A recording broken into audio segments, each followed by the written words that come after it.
Allez, je viens avec ces vidéos, si tu es l'élu. Alors, je t'annonce une très bonne nouvelle. C'est une bonne nouvelle, mais tu dois aussi savoir euh, euh, à ce niveau de ta marche avec Dieu, comment les choses sont en train d'évoluer.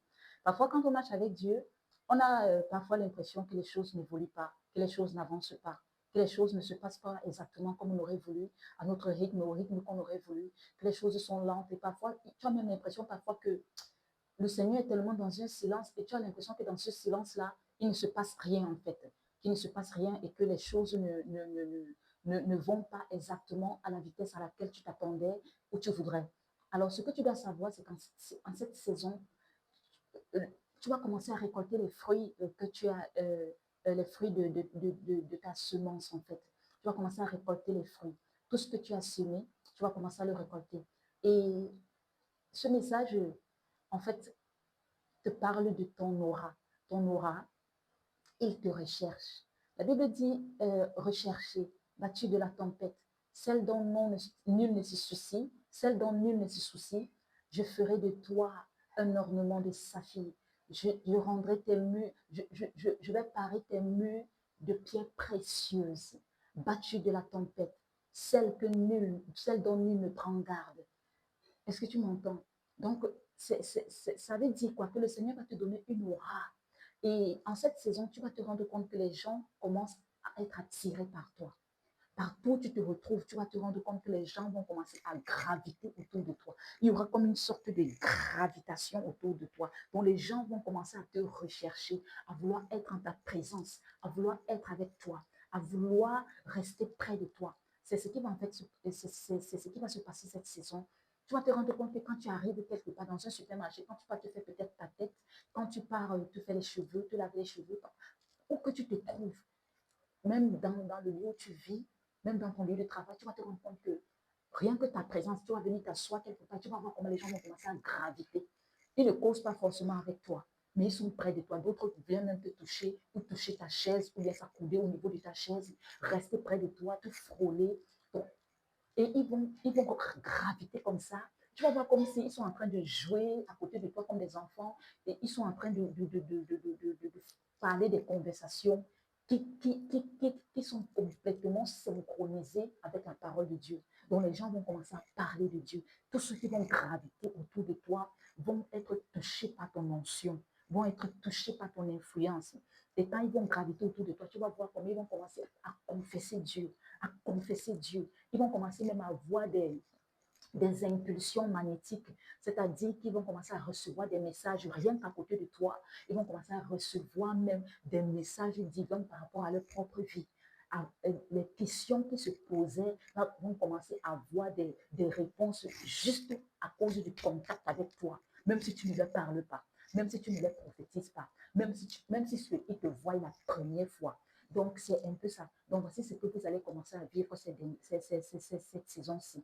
Les gens vont graviter, ils seront attirés par ton aura, ils seront séduits par ton aura, ils seront comme, ça sera comme une attraction. Une attraction. Donc, tu vas commencer à attirer les bonnes choses. Tu vas commencer à être irrésistible. Et les gens vont commencer à bien te traiter. Parfois même, tu vas être quelque part et les gens ne vont pas vouloir te laisser partir parce qu'ils veulent se frotter à ta lumière, ils veulent que tu restes plus longtemps. Mais un ennemi qui se connaît sait qu'il ne va pas rester trop longtemps au milieu de la foule. Parce que ton énergie, même si c'est à ton insu, ton énergie est consommée par la foule. Même si ce n'est pas à des mauvaises fins, même si ce ne sont pas des vampires forcément. Mais tu dois savoir que lorsque la foule s'approche de toi, la foule a des problèmes, la foule a des besoins. Est-ce que tu m'entends? Alors, je disais tantôt que la foule a ses besoins. La foule a ses besoins, la foule est dans la maladie, la foule est dans l'ignorance, dans la souffrance, la foule est dans la perte de sang. Et imaginez tous ces gens que Jésus-Christ guérissait quand il traversait des villes, lorsqu'il marchait, les gens venaient se presser à lui. C'est exactement ce qui se passe. Donc, quand tu vas te retrouver dans des espaces, dans des endroits, tu vas te rendre compte que les gens commencent à graviter autour de toi et que les gens commencent à faire les choses par rapport à toi, que les gens commencent à faire les choses, ils veulent faire les choses comme toi, que les gens, donc ils sont complètement addicts, Ils sont complètement attirés par ta lumière. Vous allez même voir certains, ce sont les enfants qui vont complètement même laisser leurs parents pour venir courir vers vous. Vous allez voir, ils vont vouloir rester près de vous tout le temps, rester accrochés à vous, même les enfants, oui, même les enfants. Donc, vous allez voir cela. Vous allez voir cela.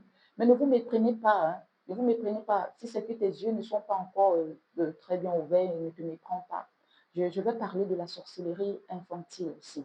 La sorcellerie infantile, la sorcellerie subtile surnoise. Donc, il y a ce type d'enfant. Ce type d'enfant que je vais en parler maintenant. Donc, il y a ce type d'enfant que des parents utilisent. Les parents les utilisent pour, pour boire et drainer l'énergie des autres personnes. Donc, ils sont utilisés, les parents en fait les habitent à l'intérieur.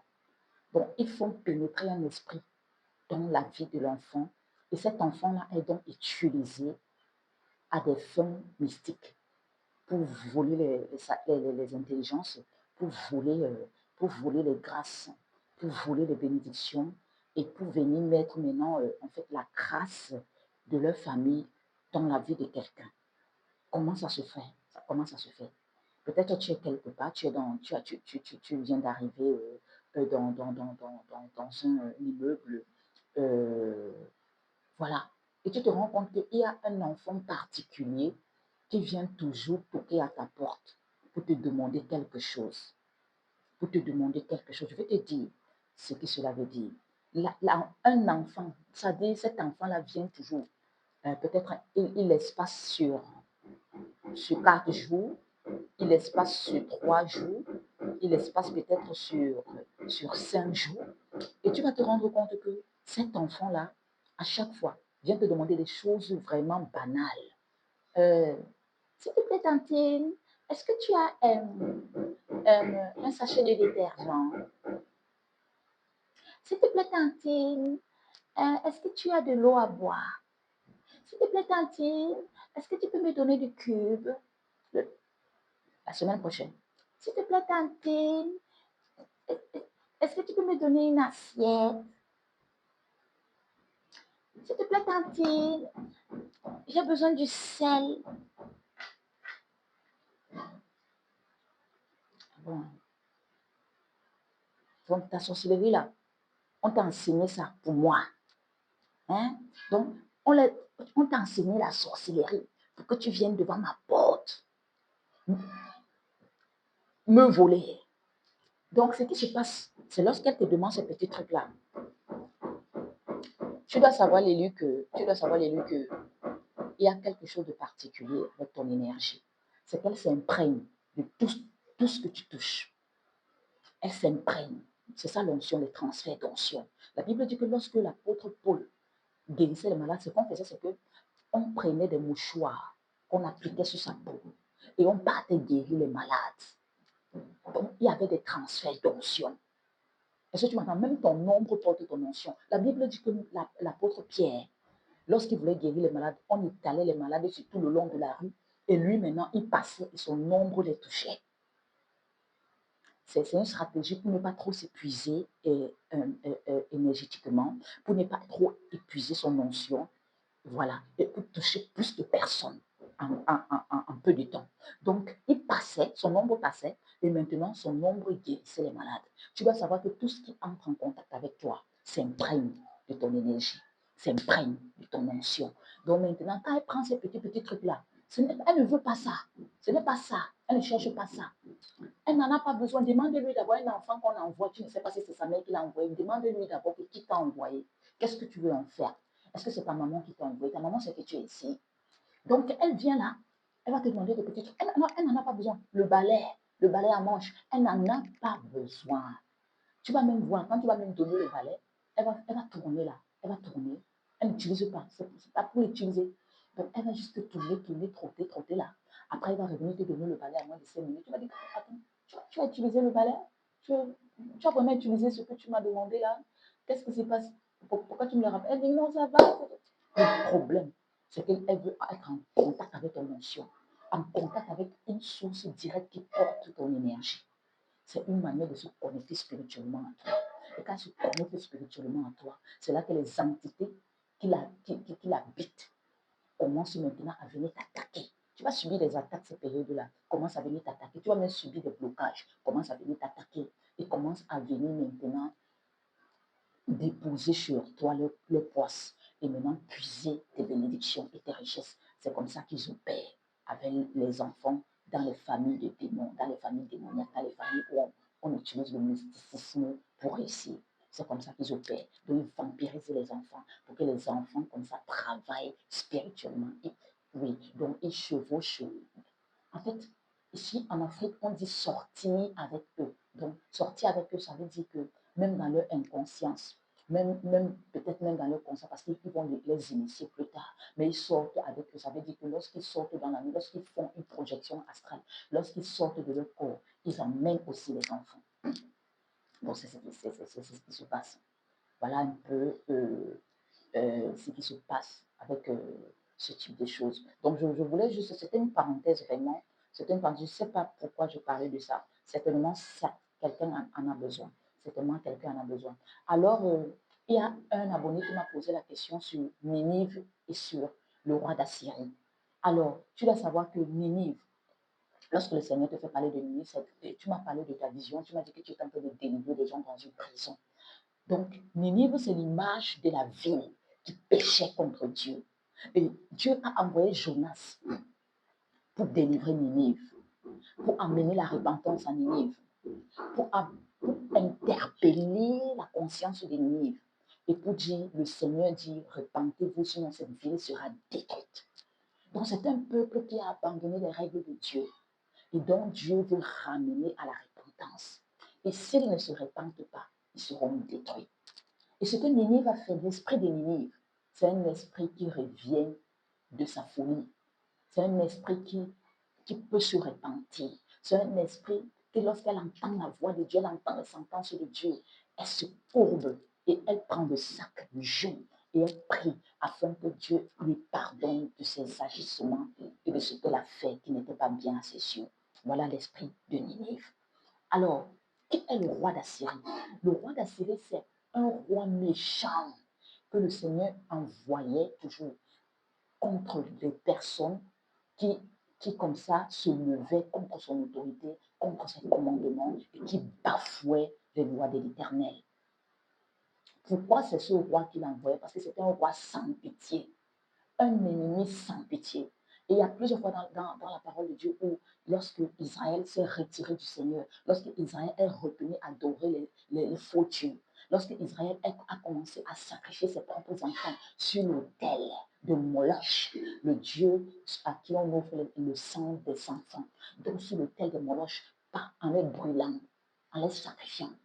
Il les faisait passer, la Bible parle de ce thème, il les fait passer par le feu, c'est-à-dire qu'il sacrifiait les enfants à Moloch.